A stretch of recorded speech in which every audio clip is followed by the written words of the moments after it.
never made it, but I know what it takes. I'm motivated by a mix of emotion. Got my statement, and I'm reading it slow so I can understand it fully. Appreciate my standing, go out of this world and right on time. Oh, never in my life have I seen the sky light up like this. I'm far away from Earth and I wanna know if you exist. Mission control, do you read me? Send me my coordinates lately. Mission control, am I drifting? Tie me to someone who will love me, yeah. Wait, I think I'll last a bit longer. Fine. Welcome everyone. Welcome everyone. Welcome everyone to another Ref Brandon and the Todd family YouTube video. Wherever you are, whatever you may be doing, thank you so much for making Ref Brandon and the Todd family a part of your day. We always greatly appreciate it. Today here on the channel, I'm going to give you a weird fact that I heard yesterday. And when I heard it, I couldn't believe it. And I said, I got to share this with the YouTube world. And we're also going to talk some college football. Today's main topic will be my college football conversation. But I first quickly want to talk a little college basketball, because we have not talked college basketball, and I feel like about 3 weeks. And there's only a handful of games left in the regular season. I'm not going to run through the top 25, but I will tell you the new top 10 in the AP poll, which of course came out yesterday because it comes out each and every Monday during the college basketball season. The Houston Cougars, with the record of 25 wins and 2 losses, are the number 1 team in college basketball. Then we have 23-4 Alabama, the defending national champions. 22-5 Kansas Jayhawks, the last 2 national champions, Kansas and Baylor, actually played on Saturday. And if you didn't watch the game, it's funny because you would think 2 top 10 teams playing each other, it would be a close, competitive game, but it wasn't. If I'm not mistaken, Kansas won the game, I think, 87-71. I haven't written any of this down, so I'm going by memorization. I think Baylor was up 45-32 at halftime. So Baylor was up by 13 at the half, and I think Kansas won by 16. So first half, all Baylor. Second half, all Kansas. UCLA 23-4. Purdue 24-4. Virginia 21-4. Arizona 24-4. Texas 21-6. Baylor is now 20-7. And then I believe it's this team's first trip inside the top 10 this year, and that is the Marquette Golden Eagles, who are sitting at 21-6. And it's amazing that it's the last week in February, and you look at the top 10, and the only blue blood inside the top 10 right now is Kansas. A lot of people call Purdue a blue blood. I don't, because they're only good in the regular season. They do nothing in the tournament. So until they either win a national title or at least get close, to me, they're not a blue blood. But there's no Gonzaga, there's no North Carolina, there's no Duke, there's no Kentucky, there's no Michigan State. A lot of people have Kentucky and North Carolina both on the bubble right now as to whether or not they're even going to make the tournament. I personally think both teams will get in, but according to a lot of people, they're on the bubble right now. Any thoughts on the AP poll in college basketball? Please feel free to let me know. Before I get to my main topic, which, as I said, is college football, let me give you the weird fact I heard yesterday morning, and that is researchers and scientists are saying that we should eat oranges in the shower. And if you eat oranges on a regular basis and you do not eat them in the shower, you are eating them the wrong way.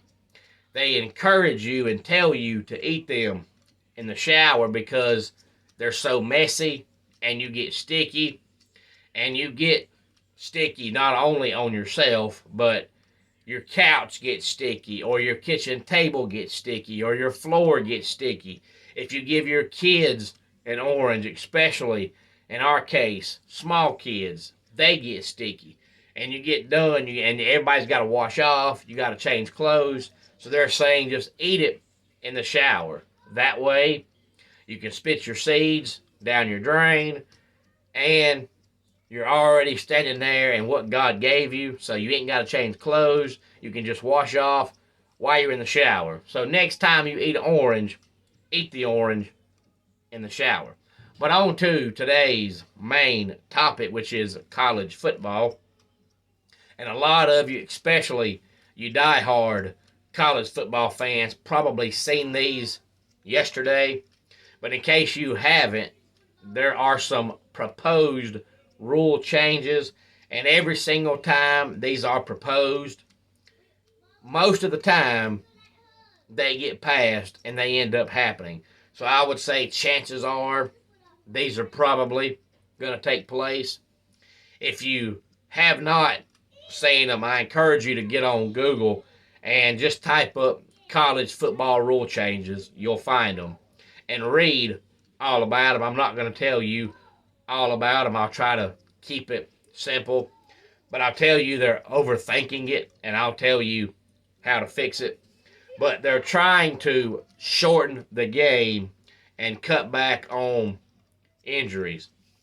These are the 4 rule changes we're looking at right now. One is prohibiting consecutive timeouts. Now, the example they give is, say it's end of half or end of the game, and a kicker is coming onto the field, and you always see the opposing coach call a timeout. Or if he's got 2, he'll call 2 timeouts. You can no longer do that. You can call 1. That's all you can call. But now that's the only example they gave. But a lot of times you'll see a team driving down the field and they'll get inside the 10-yard line and the offense will call timeout and they come back on the field and the defense calls timeout. Well, that's consecutive timeouts, but it's not the same team. It's different teams. So whether or not that's allowed, I don't know. The only example they give is on a field goal kick.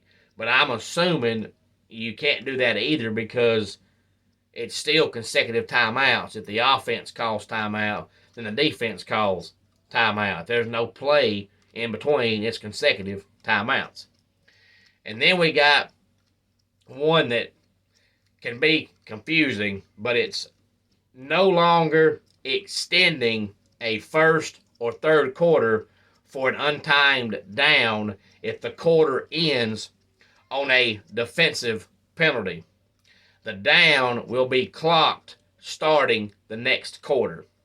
And all that means is a lot of times you'll see a quarter end, it'll end on a penalty, and the referee will turn his mic on and say, we will now have an untimed down. Well, they're trying to do away with that. It'll still be a penalty. It'll go to break, come back on. They'll start the next quarter with the free play, but it won't be untimed. It'll just be the beginning of the quarter. And now this is a rule that they already have in the NFL. So if you watch the NFL, this is pretty simple. And that is the clock won't stop after a first down.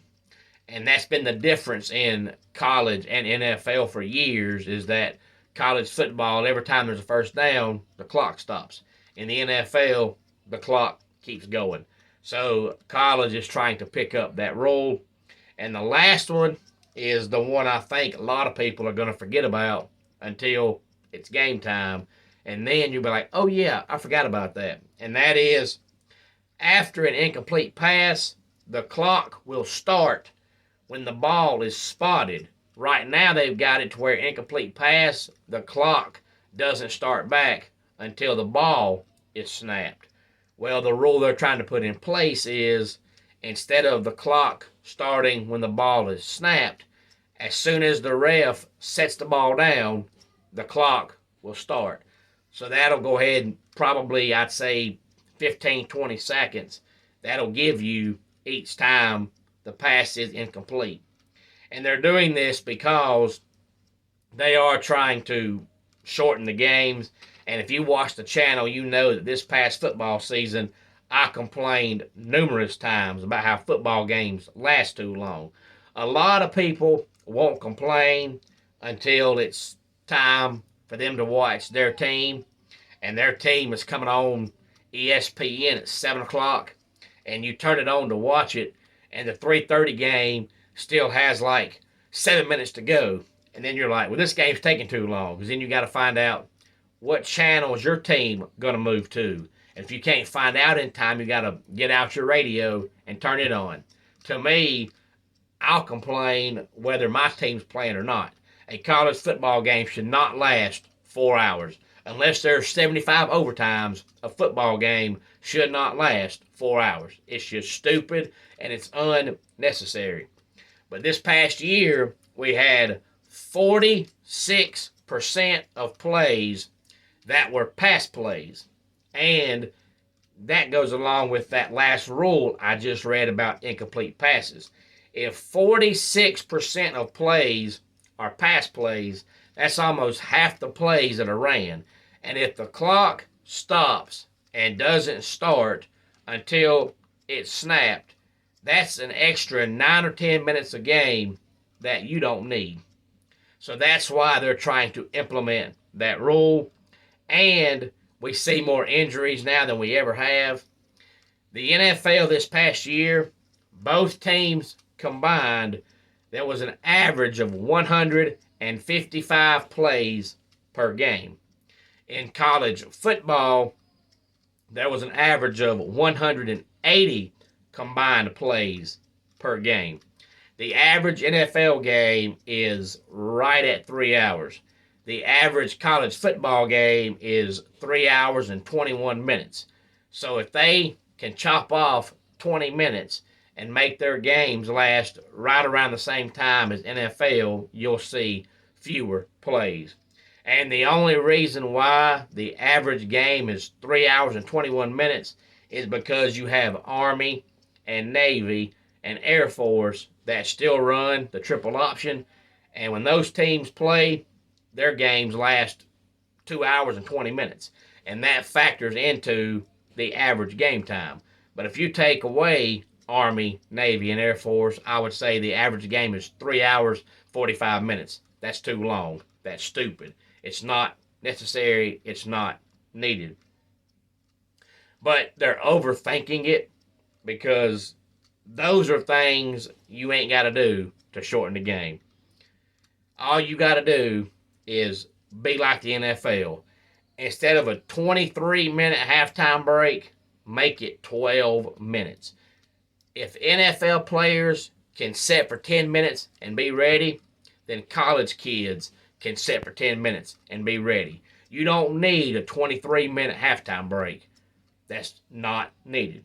So if you cut the halftime break in half, that's 10 minutes right there you're saving.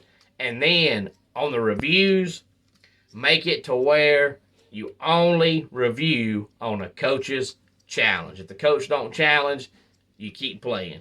If you don't want to do that and you want to review every stinking play, 1 minute is all you need.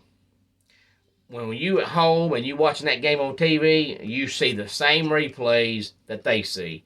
Some of these replays take 5, 6, 7 minutes. It shouldn't take that long to watch 6 replays. If it takes that long, you need to overturn it because you're not sure. So all you got to do is either make it to where you only watch the replay on a coach's challenge, or you get 45 seconds to make a judgment. If they'll do that and cut halftime from 23 minutes down to 12, that's about 25 minutes a game you're cutting off. But if you follow college football, you know that about 5 or 6 years ago, when the spread offense really took off, Nick Saban came out and said it's bad for college football. You're going to see more injuries. And he was right, because that's what's happened. Now you're seeing teams, instead of running 60 plays in the game, they're running 90 plays. Well, when you're on the field 30 more plays, that's 30 more chances that somebody might get hurt. So he was right. He only said it because he knows that it's taking defense out of the game, and Nick Saban is a defensive-minded coach, and football is no longer football. It used to be line up, hit somebody, and now it's line up and outscore somebody. So football is not football. But he was right, because it's causing more injuries, because obviously the more plays you run, the more chances you have of somebody getting hurt. That's common sense. Any thoughts on this, please feel free to let me know. Don't forget about homes for our troops, the publicly funded 501c nonprofit organization that builds and donates specially adapted custom homes nationwide for severely injured post 9/11 veterans.